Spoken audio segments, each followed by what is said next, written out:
there is a change that occurs in us when we complain, in that we become less able to aim for higher ideals and bonds. We become much more focused on getting rid of a negative experience or a negative emotion by somehow venting it. Unfortunately, that hyper-focus on the negative that happens in a little microdose when we complain, that starts to change the brain to be better at noticing negative things, and you're going to feel a greater urge to vent that in the future. So you get this negative processing bias. Before we get started, if you enjoy these episodes, you might want to check out more at optimwork.com. Our website offers unique content, tools, and exercises to help you thrive at work and beyond. We have an in-depth masterclass covering our entire theory of growth, daily recommendations for personalized advice, and a platform to help groups and organizations learn and practice optimal work together. You can get a free trial at optimwork.com. Now let's start the episode.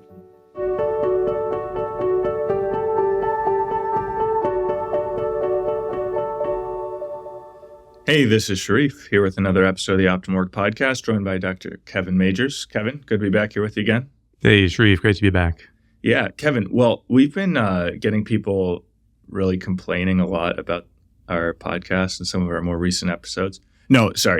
People requesting that we do an episode on complaining because we have a unique take on that. I think we mention it in various points in different episodes, and we also mention it in the masterclass on optimwork.com. But we've never really done like a full deep dive into complaining. So I'd love to do that today. What do you think? Hey, it sounds great to me. Yeah, great. Well, I think at some point we have to give a definition. Maybe we can. Why don't we just start with the definition? Let's just put it out there, and then we can look at some examples and some counterexamples and kind of see how it works out. So what is actually complaining? Yeah, it's interesting. If you were to say that the people telling us how we could improve the podcast, if we were to call that complaining, then we would be in trouble. Because then you could never help people to grow. You could never make things better. So I think of complaining as the futile expression of impatience. Impatience is the unwillingness to suffer something. And futile is important because if there's something that needs to be corrected, then expressing that it should change is perfectly appropriate. But when people complain, as we define complaining here, there's always an element of futility to it. So like if you're complaining about the weather, well, obviously that is any kind of negative commenting on the weather, in my mind, would be likely to fall into this complaining, because it would be the futile expression of impatience. That, I wish it were not raining so much. I wish the sun would come out. I wish it were warmer for the cookout and so on. So, Kevin, I think complaining is one of those things that people can sometimes justify or like maybe convince themselves or try to convince other people that when they're doing it, it's actually a good thing. So I wonder if we could jump into some of those kind of justifications for it that people sometimes give. And I think that will maybe help also make this definition a little bit more clear. So, I mean, one to me is that it's like, okay, I'm in a difficult situation and complaining about it just helps me kind of get through it. Mm-hmm. Have you ever heard that before? Yeah, absolutely. What's your take on that? I think sometimes people need some validation that the way they're seeing things is in fact right and that this shouldn't be happening. So I know if someone's boss is nitpicking their performance, in front of other people, and then you'd talk to a coworker and like, well, I don't get it. Why are they doing that? This is so annoying. And well, okay, that would be perhaps futile because you're not changing the boss's behavior, you're not helping that boss, and is expressing impatience. But then again, if it was really just trying to be coming to the right understanding, like, am I seeing this right? Is this the way you're seeing it? Then it wouldn't be really futile. It'd be reality testing. That's an important thing. So sometimes we can share our views on things just to see, okay, are you seeing it the way I'm seeing it? Maybe that helps us to then come up together with some kind of solution. Or maybe if you're, thinking of like a spouse, one spouse comes home, the other's been with the kids all day. Well, the one who's been with the kids maybe is going to tell all the things that were hard that day. And that's to be getting some validation of the effort that they're putting in, and perhaps some guidance. But also it can be a period of bonding that the two spouses are talking about their children. So, but again, if it's really this idea that there's like, if it's punishing the one who's not home all day, by showing them, like how much you're suffering, it seems to me like that's classic then complaining, where it's the futile expression of impatience, that you're unwilling to suffer the reality of the situation.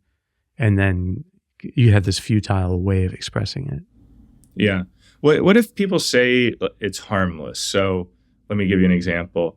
If you're, a consultant or something, and you're working on a project, and then you have to make these revisions to it, and the client is really kind of demanding and detail oriented, and they want it done in a particular way. So then you have to stay up late with a colleague to work on it kind of all through the night to make sure it's ready early tomorrow morning.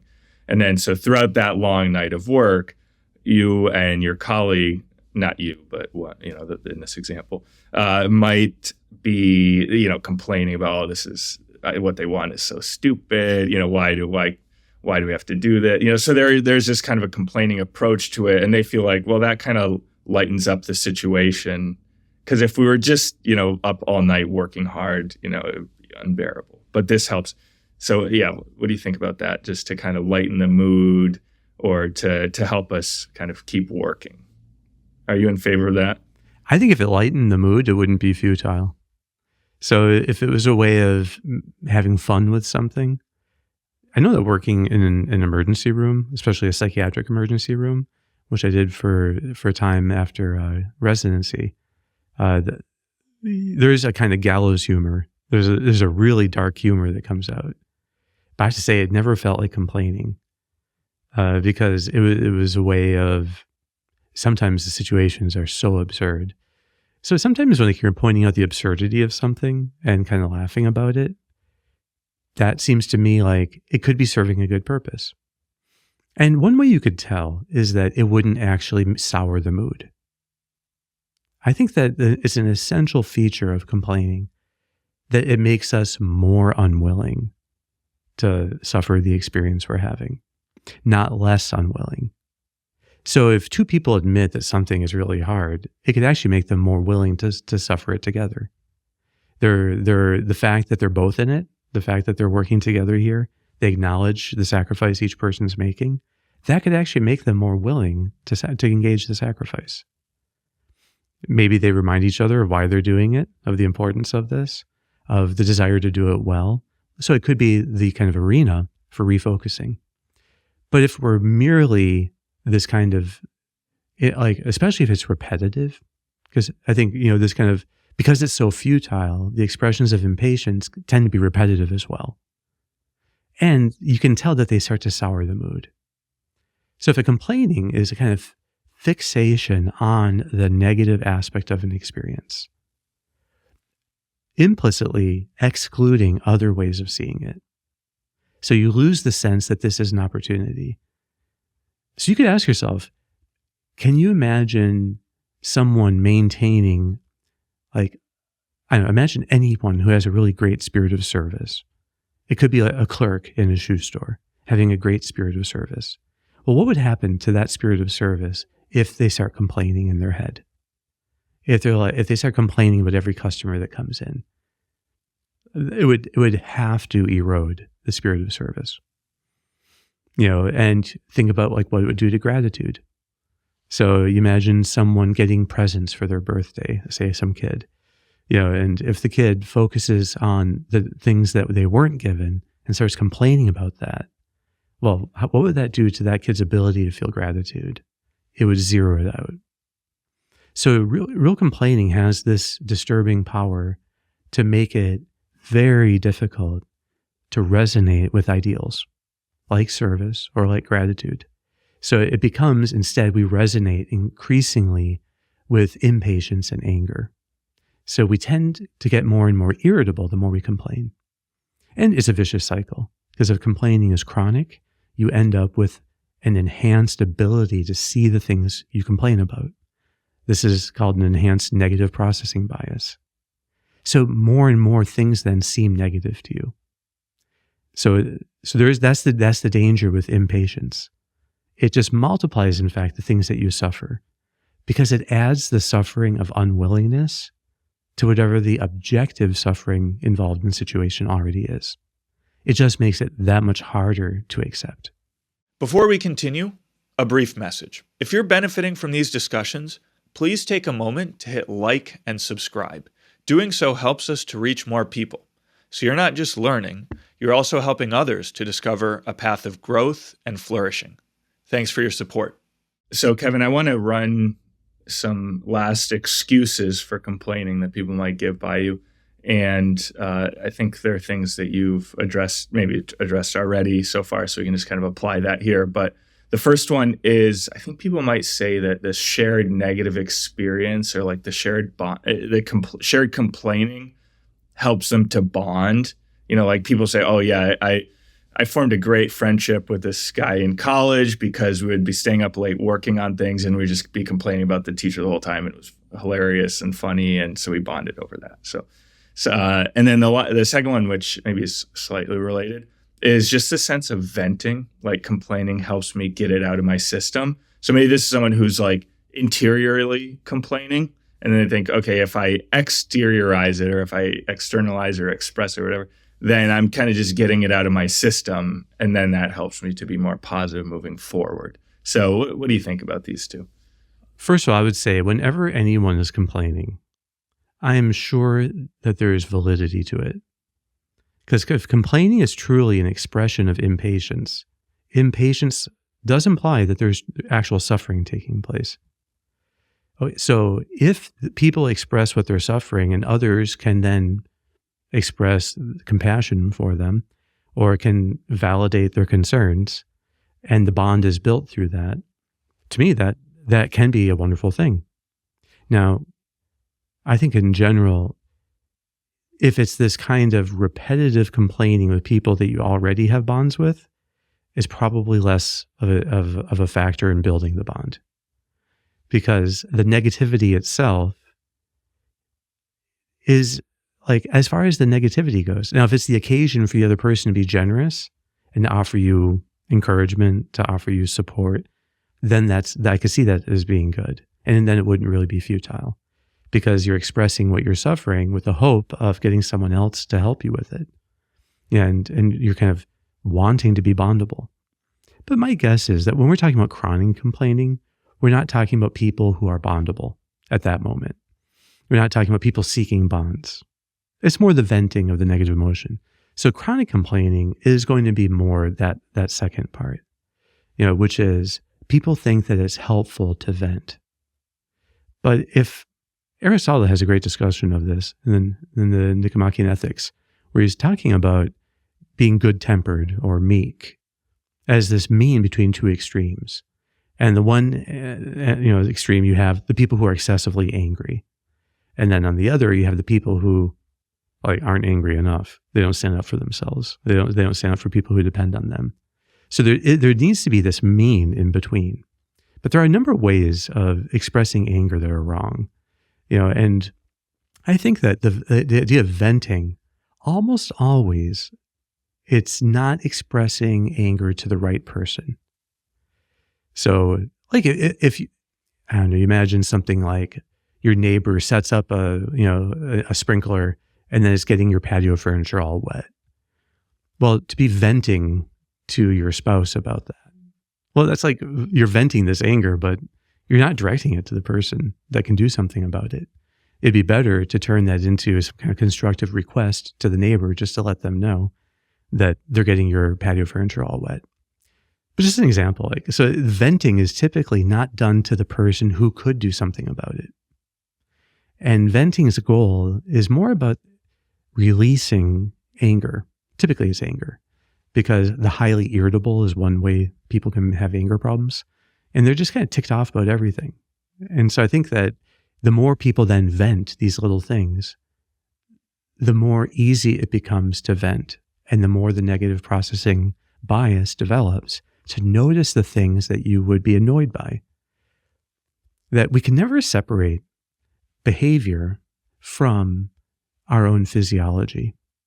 And a great example of this is the idea of thalamic gating. But thalamic gating is it's the whole mechanism whereby your thalamus determines how much you notice something.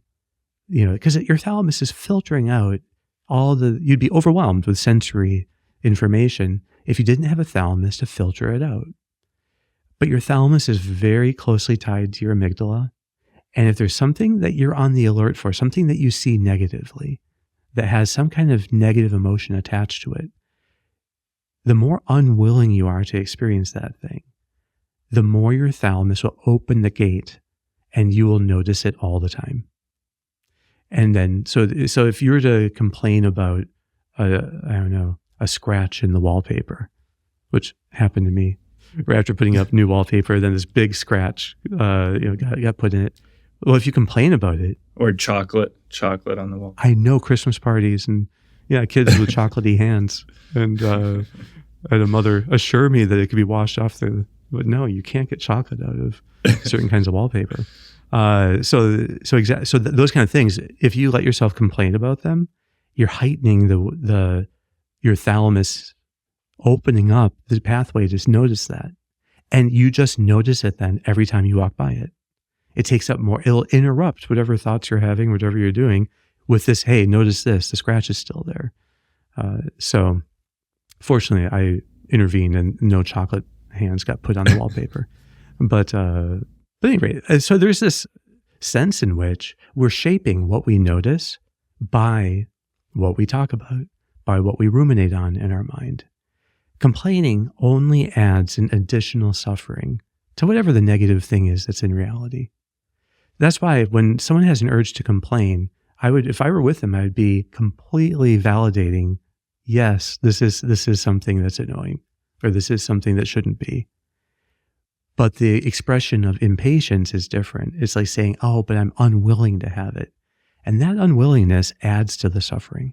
Yeah, Kevin, okay, I guess we have some time left, 10 minutes or something. But I have 3 things that I want to do in the remainder of the episode. So first, I just want to run a quick definition by you, because we earlier defined complaining as the futile expression of impatience. And it occurs to me that maybe in other places we've talked about reframing and complaining as opposites. And we define reframing as widening the context in which you view a situation. So I wonder if complaining also has this sense that you're narrowing the context. Yeah, I think it does. Yeah. So I think that's more of an effect. But what happens when we're expressing this, like we're focusing on impatience, we're focusing on what we are unwilling to experience. That narrows our focus to this one aspect that we're unwilling to experience.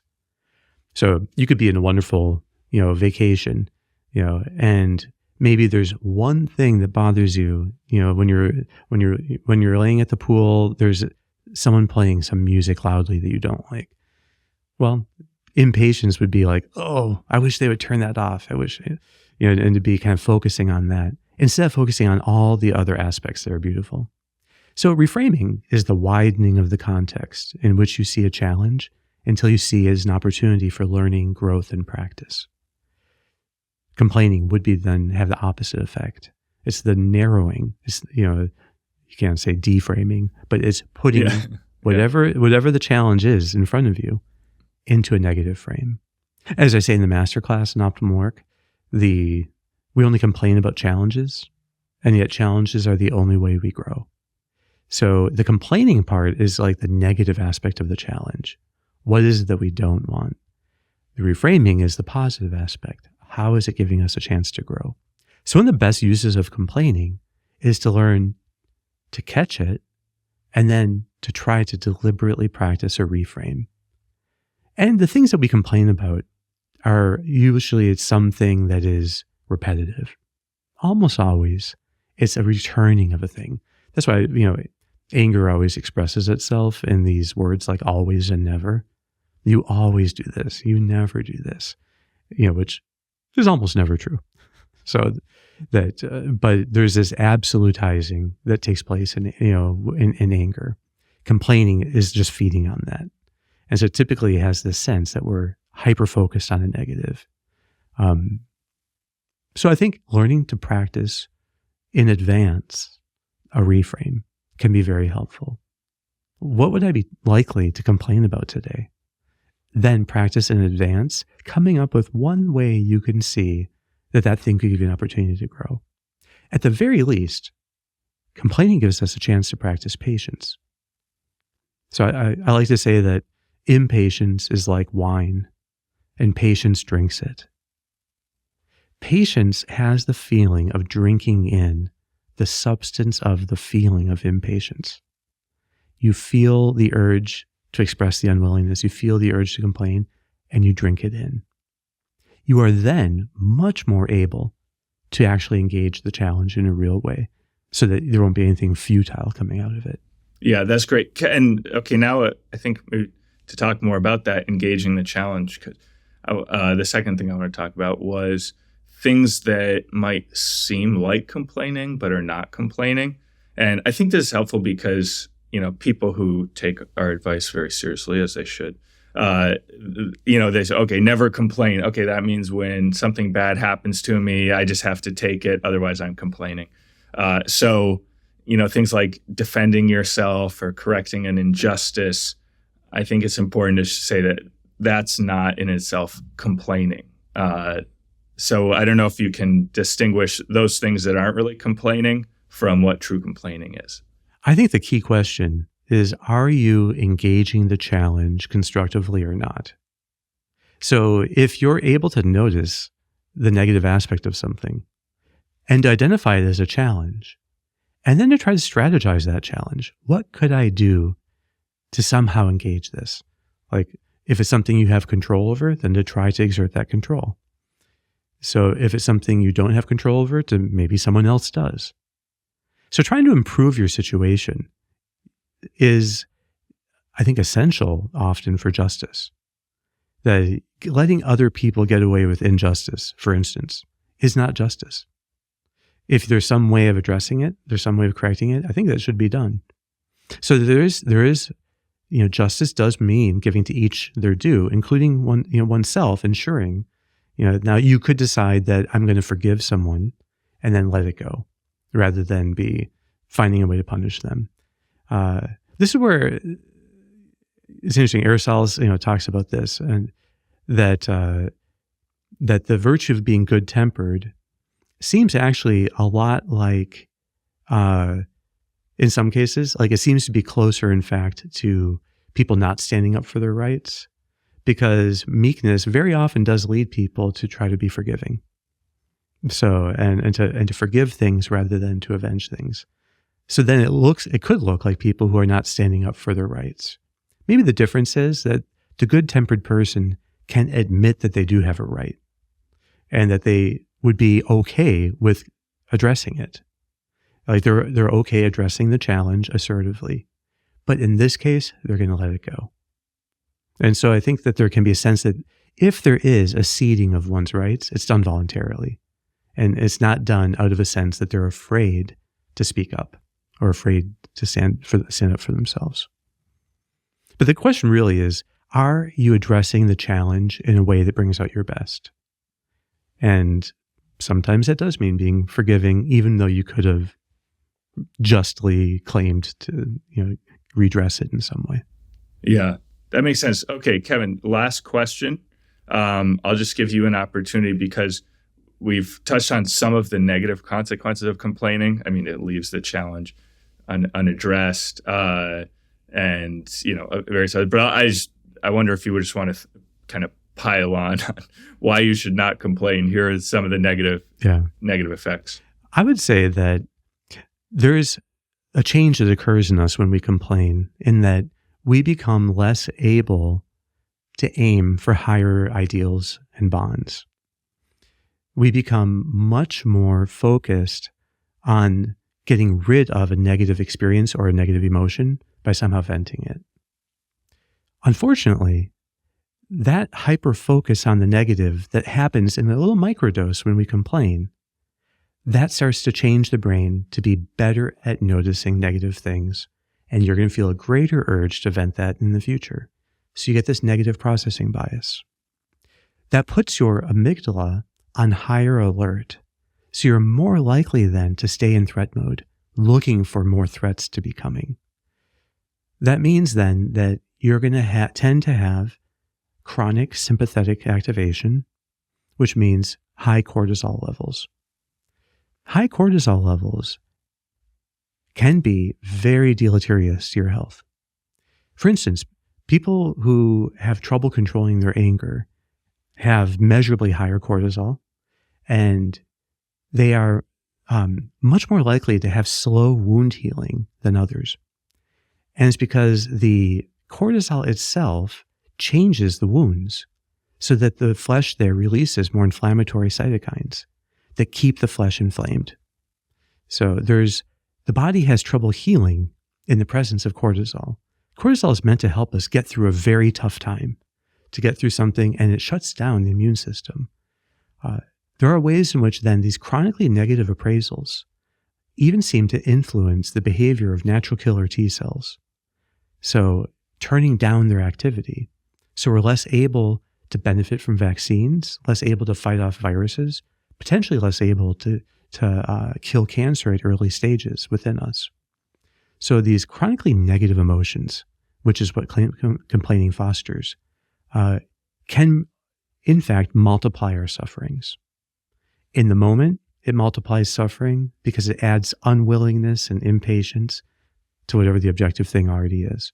But in the long run, it in some ways is like a self-fulfilling prophecy, that it brings about so many of the bad outcomes that we would want to have avoided in the first place. The alternative is not to turn a blind eye to things. I think the alternative is to look more accurately at the situation and ask yourself, this challenge, it's real, but how can it bring up my best? Almost never would complaining, the way we define it here, be a way that this challenge brings out your best. And so it distracts us from the real growth. So the challenge that we're facing, the thing that we'd be likely to complain about, can in fact be an opportunity for us. Many times that would give us adrenaline, and so we have this ability that if we engage the challenge, our adrenaline can actually do good for us. But if we complain about it, the cortisol ends up in the long run being able to actually harm us. Wonderful. Kevin, it's funny saying wonderful after that kind of litany of negative impacts, but that was great. I like ending on a positive note, so we're not just complaining about complaining. Yeah, that's right. Yeah, I should just mention too, when people complain to us, I don't think the best thing is to point out how bad complaining is. I think the idea is to redirect it as much as you can to building the bond, to helping them to feel understood. So the point here in talking about the dangers of complaining isn't for us to become the complaining police, to try to stamp out all complaining everywhere.